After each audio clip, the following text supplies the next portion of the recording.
Grabing init. So ito ako ngayon sa Magapagal sa may Parkal.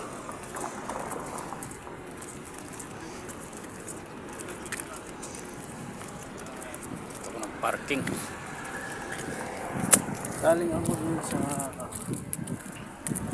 ano na yan, kung gasolinahan na yan, hayop na yan. Napakamahal ng ihi nila. Ang bihirang ihi na yan. 10 piso.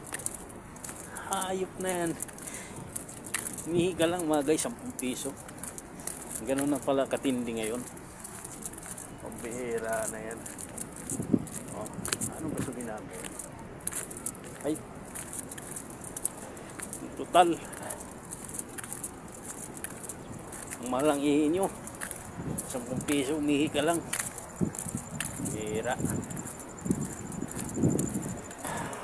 Tapos na tayo kumain. So dito na ako kumain sa may 7-Eleven. Tapat na East Ocean Park. Ay, mali. East Ocean Palace pala. So dito si Madam, may lunch siya dito sa East Ocean Palace. Balik na tayo sa ating sasakyan. Ayan. Parkal ito dito, Parkal.